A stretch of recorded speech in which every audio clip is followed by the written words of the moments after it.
ချစ်ဘဝမှာမအတွင်မှာပြန်လဲမွေးဖားလာပြီပန်းတပွင့်လို့ထပ်ပြီးတွေ့ဆုံပါချစ်ရသူနဲ့သာဆုံတွေ့ပါရစေဖြစ်လေရာဘဝမှာပန်းတွေလိုလှပပြီးချစ်တော်သူနဲ့သာဆုံတွေ့ရပါလို့ဤပန်းများကိုဖျက်ဆီးသူလဲပန်းများပျက်စီးသလိုပျက်စီးပါစေတည်းတခါတော့ကတောင်ကျတစ်ခုတွင်ပန်းဥယျာဉ်လေးဆိုင်ပြီးဝမ်းစာရှာဖွေစားတောက်နေရသောလင်မယားနှစ်ယောက်ရှိလေတယ်ရှင်မကြီးမောင်ကြီးရေလောင်းအောင်မယ်ကျမကပေါင်းတင်မလို့ဒီလိုတက်ညီလက်ညီအလုံးလုံးကြသောသူတို့နှစ်ဦးတွင်တီတာဟုအမည်ရှိသောသမီးလေးတစ်ယောက်ရှိလေတယ်တီတာသည်မိဘအပေါ်ယိုသေးပြီးလိမ္မာရေးကြရှိတဲ့အပြူပေါက်စလေးတစ်ယောက်ပေါ့သမီးရဲ့ဖေဖေဒီနေ့မျိုးဈေးကိုသွားပြီးဈေးရောက်အောင်မယ်ကွဖေဖေရဲ့ဖေဖေကိုစားသမီးသွားရောက်ပေးပါမယ်မသွားနဲ့နော်ဘယ်ဖြစ်မလဲကွယ်ခရီးကတိတ်ဝေးလွန်းနေသမီးအိမ်မှာပဲနေပါဈေးရောက်ပြီးတာနဲ့ဖေဖေချက်ချင်းပြန်လာခဲ့မယ်ဖေဖေလမ်းခရီးမှာဂရုတစိုက်သွားနော်အယောင်းဝယ်တွေလည်းအဆင်ပြေပါစေဖေဖေပြန်လာရင်စားဖို့အတွက်ဟင်းကောင်းချက်ထားမယ်နော်ဖေဖေရွှေမြို့တော်ကြီးတွင်မိဖုရားကြီးသည်ပန်းလွန်ကြိုက်သူတဦးဖြစ်သည်ပန်းတွေဆိုတာလောကရဲ့အလှတရားပဲပန်းရှိမှအလှကပြည့်စုံတာဟဲ့ပန်းတော်ဆက်ဒီကိုလာပါအောင်အမိန့်ရှိပါသခင်မဘာခိုင်းစရာများရှိလို့ပါသလဲဗျထုံးစံအတိုင်းပေါ့ရော့ဒီမှာငွေ3သိန်းဒီပတ်စံကိုယူပြီးတော့ဈေးမှာရှိတဲ့အကောင်းဆုံးပန်းတွေကိုဝယ်လာခဲ့ပန်းတော်ဆက်လဲနေ့စဉ်နေ့တိုင်းငွေ9000ဘိုးသာဝယ်ပြီးပန်းများကိုဆက်သားလေတယ်ပန်းတယ်လေး9000ဘိုးပေးပါအလှဆုံးတွေကိုရေးပြီးနော်ပိုတဲ့9000ကငါအတွက်ပေါ့ဟဲ့ဟဲ့ငါဒီလိုနေ့တိုင်းအောက်ဆိုင်ရှာနေတာဘယ်သူမှမသိဘူးနောက်လဲခိုးမှာပဲဟီဟီဟဲလှလိုက်တဲ့ပန်းတွေကွယ်ပန်းရှာတာတော်လိုက်တာပန်းကောင်းဆက်တာသောနေ့တွင်မိဖုရားကြီးသည်လွန်စွာသဘောကျနှင့်သက်တော်မူသဖြင့်ဆုတော်လက်တော်များချီးမြှင့်၏ပန်းကောင်းမရသောနေ့တွင်ကပန်းတော်ဆက်ကိုကြိမ်တန်းပေး၍ညံ့လိုက်တာဒီအလုပ်လေးတောင်ကောင်းအောင်မလုပ်နိုင်ဘူးဒီလောက်ညံ့တဲ့ပန်းတော်ဆက်ကိုကြိမ်တန်းအချက်90ရိုက်စီအမလီသေပါပြီဗျပန်းဆက်ရတဲ့အလုပ်ကလည်းမလွယ်ဘူးဟေ့အာနာလိုက်တာကျေနဲ့ရင်တစ်မျိုးမကျေနဲ့ရင်တစ်မျိုးမိဖုရားကြီးနေကတော့ခက်လာပါတယ်အမြဲတမ်းပန်းကောင်းရောင်းနိုင်မဲ့ပန်းတယ်ကိုရှာထားဖို့တော့လိုပြီဒီနေ့မှာပန်းတော်ဆက်သည်ပန်းဝယ်ရန်အတွက်နက်နက်စောစောမြို့ရင်းသို့သွားသောအခါမထင်မှတ်ပဲပန်းတဲ့တအိုးနဲ့တွေ့ရလေသည်ပန်းတွေရမယ်ပန်းလှလှလေးတွေရမယ်နော်အလှဆုံးပန်းတွေလိုချင်လားရနံမွေးတဲ့ပန်းတွေလိုချင်လားဖျားတင်ဖို့လားကိုယ်တိုင်ပဲပန်းမလားအိမ်မှာလှတင်ထားမလားဒီမှာပန်းဆောင်ရမယ်နော်အလိုပြို့ပန်းတယ်လာပါဦးခမရဲ့ပန်းတွေကအရန်လှတာပဲဟုတ်တယ်ဗျကဲဘလောက်ပိုးယူမလဲမိတ်ဆွေဟော်ဒီတချင်လုံးဘလောက်ပိုးလဲဗျ3သိန်းပိုးလောက်တော့ရှိမယ်အကုန်ယူမယ်ဗျနောက်ရက်တွေလည်းယူအောင်မယ်နော်ခမကျုပ်အိမ်ကိုနေတိုင်းပန်းလာပို့ပေးနိုင်မလားဟာရတာပေါ့ပို့ပေးနိုင်တာပေါ့ဗျာကိုဖောက်တဲ့ကိုလေးစားရမှာပေါ့မစိုးဘူးဟေ့ဒီနေ့ခဏလေးနဲ့ပန်းတွေအားလုံးရောင်းကုန်တယ်နောက်ရက်တွေလည်းရောင်းရအောင်ပါပြောစရာကြီးဟေ့သမီးလေးအတွက်အဝေးစားလှလှလေးတစ်စုံဝယ်သွားအောင်ပါပဲပန်းတော်ဆက်ကလည်းဒီနေ့ငါ့အတွက်အောက်ဆိုင်မကြမ်းတော့ပဲအကုန်ဝယ်ပေးလိုက်တယ်သိကြတယ်ဒီပန်းတွေကိုမြင်ရင်သဘောကျပြီးခါတိုင်းချက်ပို့ပြီးစုချမှာဆက်တခဲ့ဘူးသမျှပန်းတွေထဲမှာဒီနေ့ဆက်တဲ့ပန်းဟာအလှဆုံးပါပဲမောင်မင်းသိပ်ပျော်တယ်ဒါကြောင့်အရင်နေ့တွေထက်ကိုပိုစုချရမယ်မှန်ပါဗျာကျေးဇူးကြီးလာပါတယ်ပန်းသေးကြီးကလည်းနေ့စဉ်နေ့တိုင်းပန်းများကိုပို့ပြီးတော့ပန်းတော်ဆက်မှာမျက်နှာကောင်းရပြီးအဆင်ပြေနေတာပေါ့တနေ့မှာပန်းသေးကြီးနေမကောင်းသဖြင့်ပန်းမပို့ပေးနိုင်ရှာပြီအီးခေါင်းတွေကိုက်လိုက်တာကိုယ်တွေလည်းပူနေတယ်ဟောဒီမှာစံပြုတ်ပူပူလေးတောက်လိုက်ပါအောင်မောင်ရဲ့နေမကောင်းလို့မသွားနိုင်တော့ဘူးဖောက်သေးတွေပြတ်တော့မှာပဲအိုးဖေဖေရဲ့ဒီအချိန်မှာအလုပ်ကိစ္စမတွေးပါနဲ့တတ်တာအောင်သာနေပါပ ပန်းရောင်းတဲ့အလုပ်ကိုသမီးလုပ်ပါမယ်မလုပ်ပါနဲ့သမီးရဲ့အရန်ပင်ပန်းနေဖေဖေခွင့်မပြုဘူးပန်းတဲ့ကြီးမလာသဖြင့်ပန်းဆက်သမားအခက်တွေ့နေလေပြီငါကြောပေါ်တော့ပြောတင်ခံရတော့မှာပဲဒုက္ခပဲဘာလို့မလာပါလဲပန်းတယ်မလာတာ3ရက်ရှိပြီပန်းကောင်းတွေမဆက်တာနိုင်တော့မိဖုရားကြီးကညိုညင်လာတာပေါ့သူဘာဖြစ်လို့မလာတာပါလဲငါပေးတာဈေးမြန်နေလို့လားဟဲ့ပန်းဆက်သမားနောက်3ရက်အတွင်းပန်းကောင်းမဆက်တာနိုင်ရင်ဒင်းကိုယာဒုကချုံမယ်ဒါပဲရက်အတော်ကြာသည့်တိုင်ပန်းတဲ့အဖိုးကြီးယောဂမှမသက်တာပဲဒီအတိုင်းဆိုရင်တော့စားဝတ်နေကအခက်အခဲဖြစ်နေပြီဖေဖေကိုခွင့်မတောင်းမဲငါကိုယ်တိုင်ပန်းရောင်းထွက်မယ်ထိုအတွင်းနဲ့အတူတီတာတီပန်းချင်းကိုယူ၍ရွှေမျိုးတော်ကြီးစီသို့ထွက်လာခဲ့လေဟောဒီကပန်းတွေရမယ်အလားဆုံးပန်းတွေရမယ်ရှင်နောက်ဆုံးပန်းတယ်မလေးတီတာနဲ့ပန်းတော်ဆက်တို့စုံတွေ့ကြလိမ့်ပြီဟေ့ကလေးမလာပါဦးပန်းတွေကလှလိုက်တာဟိုတလောကလာရောက်တဲ့အဖိုးကြီးရဲ့ပန်းတွေနဲ့တပုံစံနဲ့ပါလားတူလိုက်တာတူဆိုသူကကျမရဲ့အဖေပါနေမကောင်းဖြစ်နေလို့အဖေကိုစားလာရောက်တာပေါ့ဟန်ကြလိုက်တာကွယ်နောက်လဲလာရောက်မှာအောင်ကဲ9000ဘူးယူပါမယ်ကွယ်တီတာလဲပထမဆုံးအချိန်ရောင်းရရသောငွေကိုယူကသူမ၏အဖေအတွက်အားစေးဝယ်၍အပြန်ခရီးအိမ်ရောက်ခါနေတွင်အားပြည့်၍လဲကျနေသောလူတစ်ယောက်ကိုတွေ့လိုက်ရတယ်ဟောရှေ့ကဘယ်သူပါလဲကဲကြပါရေပေးပါအိုးမောင်ကြီးရဲ့ဘလို့ဖြစ်ရတာလဲအားပြက်နေတဲ့ထင်ပါရဲ့ကဲထကျမတို့အိမ်ကိုလိုက်ခဲ့တွဲထူပေးပါမယ်တီတာလဲလူလင်ကိုတွဲထူ၍အိမ်သို့ခေါ်လာခဲ့၏မောင်ကြီးအတင်းထနော်ရောက်တော့မှာပါ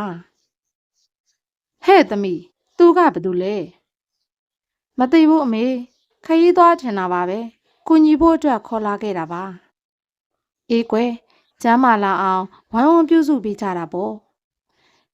တီတာတို့မိသားစု၏ဝိုင်းဝန်းပြုစုယူရမှုကြောင့်လူလင်ပြိုလဲမကြခင်မှာပင်ပြန်လဲကျမ်းမာလာခဲ့၏ကျေးဇူးတင်လိုက်တာဗျာခမားတို့မိသားစုအပေါ်မှာဘလို့ကျေးဇူးဆက်ရမှန်းတော့မသိတော့ပါဘူး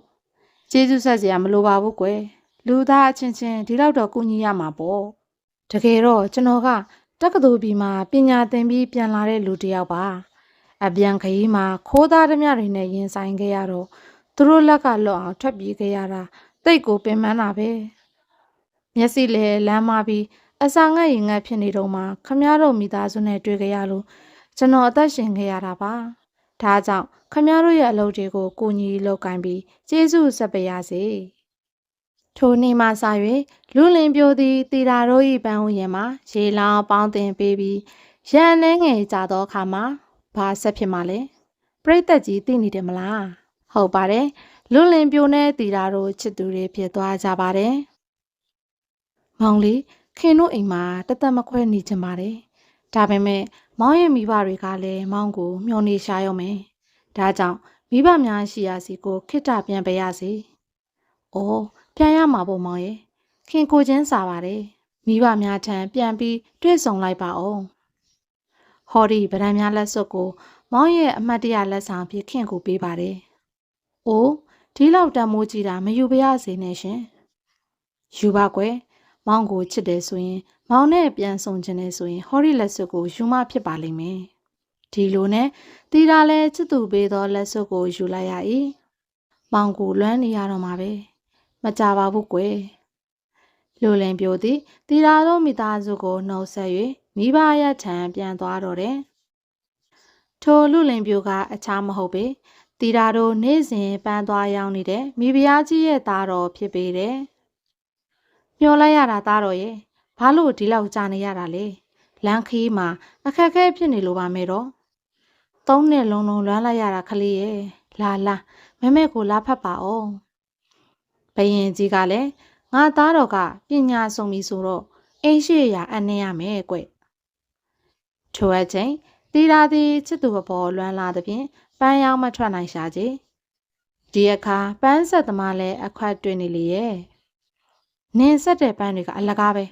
ဒီလောက်အသုံးမကျတဲ့နင်းကိုယာဒူးကထုတ်တယ်ဒီနေ့ပဲအလုပ်ထွက် ပန်းတယ်မလေးမလာတာနဲ့ငါလဲဘဝပြတ်တော့တာပဲမိဖုရားကြီးသည်ပန်းတော်ဆက်အသစ်တယောက်ကိုထပ်မံခံထားလိုက်မောင်မင်းဒီတစ်ခါပန်းတယ်မလေးလာရင်ပန်းကိုဝယ်ယုံတာမဟုတ်အဲ့ဒီပန်းတယ်မလေးကိုနန်းတွင်းကိုခေါ်လာခဲ့ကြလားစိတ်ချတော်မူပါဗျာငါလဲဒီလိုတွေ့ဝင်နေလို့မဖြစ်သေးဘူးမဖြစ်ဘူးစားဝတ်နေရေးအတွက်ပန်းရောင်းထအောင်မှာပဲပန်းတယ်မာတွေကပန်းများကိုတဖန်ရောင်းချလေပြီဟောမိဖုရားကြီးပြောတာဒီပန်းတယ်မာလေးပဲဖြစ်ရမယ်ဟဲ့ကလေးမတင့်ကိုမိဖုရားကြီးကအခေါ်ခိုင်းလိုက်တယ်အိုးကျမမှာအပြစ်မရှိပါဘူးရှင်ကျမရိုးရိုးသားသားလောက်ကင်စားတောက်နေတာပါမဟုတ်ဘူးကွမင်းရဲ့ပန်းတွေကိုဝယ်ခြင်းလို့အခေါ်ခိုင်းလိုက်တာပါဩဒီလိုလားဤတို့ဖြင့်တီတာတယောက်နန်းတွင်သို့ရောက်လာခဲ့၏မိဖုရားကြီးအားရှိခိုးပါ၏ဟင်မျက်စိလင်းလာသောမိဖုရားကြီးသည်တီတာ၏လက်၌ဝှက်ဆင်ထားသောဗရန်များလက်စွပ်ကြီးကိုတွေ့မြင်သွားလိမ့်ပြီဟဲ့ကောင်မညီအဲ့ဒီဗရန်များလက်စွပ်ကိုဘဲကရတာလဲမှန်မှန်ပြောစမ်းဒါကျွန်တော်မျိုးမရဲ့ချစ်သူကအမတ်တရလက်ဆောင်ပေးခဲ့တာပါမဖြစ်နိုင်ဘူးလုံးဝမဖြစ်နိုင်ဘူးနင့်လူပန်းတယ်မကိုဘသူကမှဟောဒီဗရန်များလက်စွပ်ပေးမှာမဟုတ်ဘူးနင်ခိုးလာတာပဲဖြစ်ရမယ်ကျွန်တော်မျိုးမတကယ်မခိုးပါဘူးနင်သိအောင်ပြောပြလိုက်မယ်ဟောဒီဗရန်များလက်စွပ်ဟာငါရဲ့သားတော်မင်းသားလေးရဲ့ပစ္စည်းဖြစ်တယ်ရွှေမင်းသားလေးဟာနင့်လူပန်းတယ်မရဲ့ချစ်သူဆိုတာဘလို့ဖြစ်နိုင်မှာလဲကျွန်တော်မျိုးမမှန်သောစကားကိုသာဆိုနေတာပါဗျာအလိမ်မတိတ်ဆန်းနင်းလက်ကလက်စွပ်ကိုပြန်ချွတ်ဆန်းနင်းနဲ့မတန်ဘူးအဲ့ဒီချိန်မှာမင်းသားလေးရောက်လာပြီးရှင်းပြလေတယ်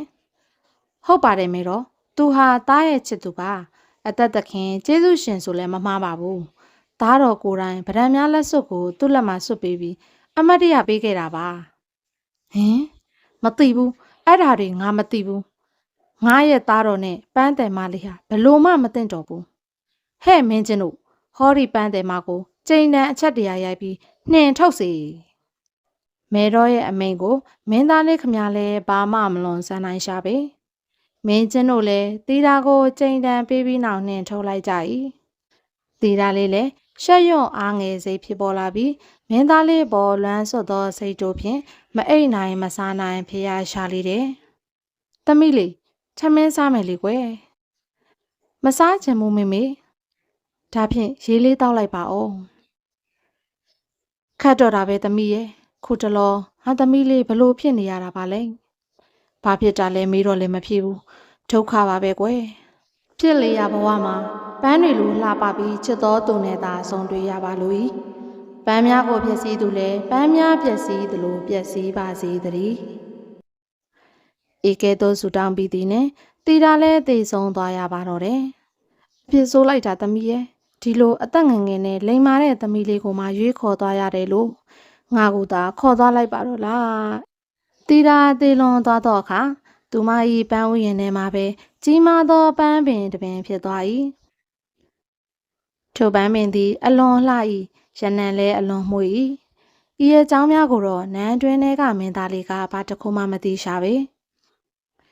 ဒီအချိန်သူဘလို့ခန်းစားနေရမလဲသူကမှမရရင်ဖြင့်ငါဘဝလည်းဘာအကျိုးထူတော့မှလဲ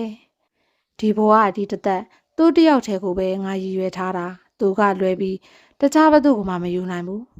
ဘာပဲဖြစ်ဖြစ်လေသူနဲ့နီးစပ်အောင်တော့ကြံဆောင်ရတော့မှာပဲ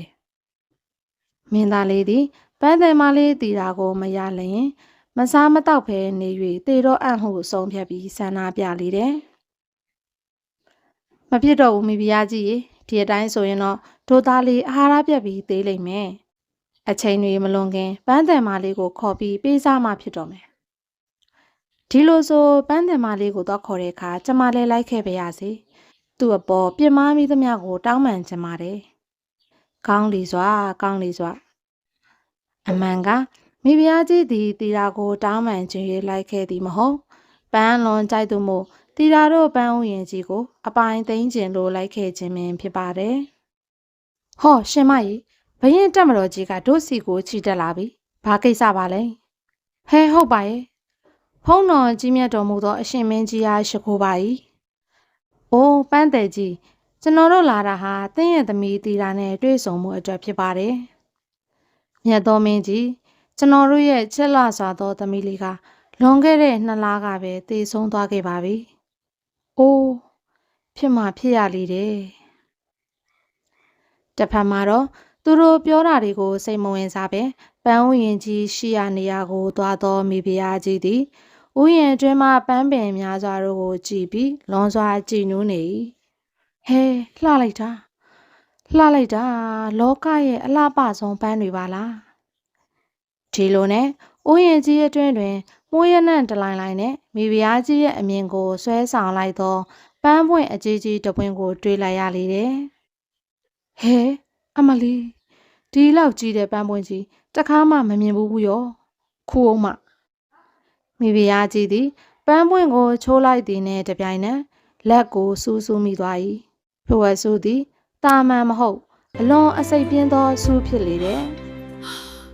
အမလေးလောက်ကြဘူးကဲကြအမလီလောက်ကြပါအောင်ကဲကြပါအောင်ဟာ